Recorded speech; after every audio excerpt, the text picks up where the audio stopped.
Domin samun labarai da faɗakarwa da tarihin magabata, ku danna mana subscribe domin samun shirye-shiryenmu idan mun ɗora.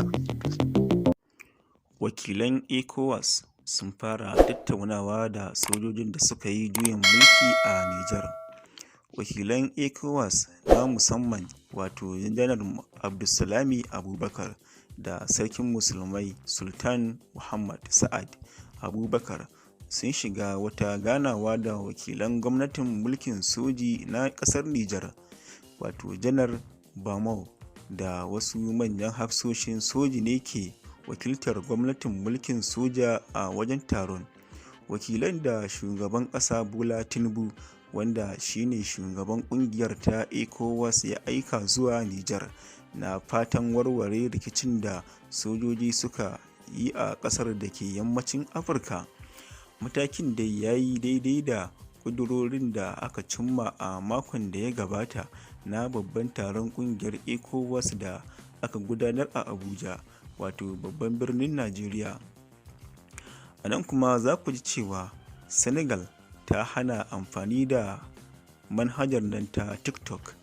An samu tashin hankali bayan gurfanar da shugaban 'yan adawa Ousmane Sonko a gaban kotu ranar Litinin bisa zargin tayar da zaune tsaye da alaka da kungiyar ta'adda da kuma wasu laifuka. Gwamnatin kasar Senegal ta hana amfani da shafin sada zumunta na TikTok, tana mai cewa an yi amfani da shafin na musayar bidiyo wajen ruruta wutar tashin hankalin da ta biyo bayan kama shugaban 'yan adawa Ousmane Sonko. Hukumomin kasar sun riga sun katse intanet tun ranar Litinin a wani lamarin da ƙungiyoyin kare haƙƙin bil'adama suka yi Allah wadai da shi, kamar yadda suka yi kan matakin haramta jam'iyyar adawa ta Sonko. A cewar ministan sadarwar kasar Moussa Bokar Thiami, a ranar Laraba, manhajar TikTok ita ce manhajar sada zumunta da aka fi amfani da ita wajen watsa sakonnin ƙiyayya da na yi wa gwamnatin zagon ƙasa. Wannan lamarin yana barazana ga zaman lafiyar ƙasa. An samu tashin hankali bayan an gurfanar da Ousmane Sonko a gaban kotu ranar Litinin kan zargin tayar da zaune tsaye da alaƙa da ƙungiyar ta'adda da kuma wasu laifuka. Aƙalla mutum 3 sun mutu a tashin hankalin, yayin da wasu mutum 2 suka mutu a wani harin bam ɗin fetur da aka kai kan wata motar bas a wajen babban birnin ƙasar Dakar. Kawo yanzu ba a tabbatar da alaƙa tsakanin zanga-zangar da harin bas ɗin ba. Me yasa al'ummar Nijar ke murna da gwamnatin sojoji? Sanin kowa ne Bazoum Muhammad ya samu karɓuwa da soyayya daga 'yan Nijar cikin ɗan ƙanƙanin lokaci. Hakan kuwa ya samo asali ne na kyawawan ƙudurorinsa ga ƙasa da kuma hanyar da ya kama gadan-gadan ta rabuwa da Faransa. Ba shakka wannan ya ƙara masa farin jini ga al'ummar ƙasar Nijar. Babu wata ƙasa da al'ummar Nijar suka tsana suke wa kallon muguwa mashayar jini kamar Faransa. Shi yasa ba su yi ƙasa a gwiwa ba wajen goya wa sojojin juyin mulki baya, tunda suka fahimci sojojin neman maraba suke yi da mashayar jinin Faransa.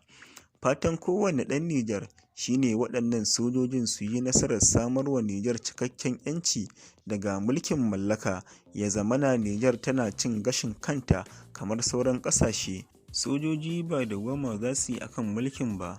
Idan har hakan ta tabbata, to Nijar za ta dawo tsarin dimokuraɗiyyar ne, a lokacin kuma za su zaɓi wanda ke da kyakkyawan ƙudurori.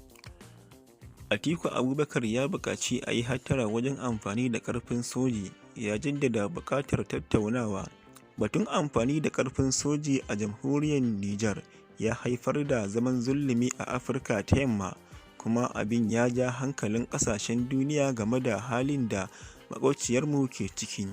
Al'amarin na ƙara zama abin damuwa saboda adadin ƙasashen da suka fuskanci juyin mulkin soji a yankin na ƙara ƙaruwa. Tabbas duniya na tsammanin ganin Najeriya ta ɗauki ragamar jagorancin ba wai kawai don daidaita al'amuran a Nijar ba, har da maido da mulkin dimokuraɗiyya a ƙasar. To amma tsammanin da ake da shi a kan Najeriya ba fa na sha yanzu magani yanzu ba ne. Matakin da Ecowas ta bi zuwa yanzu abin yabawa ne, yayin da Ecowas ke ci gaba da ƙoƙarin maido da mulkin dimokuraɗiyya a Nijar.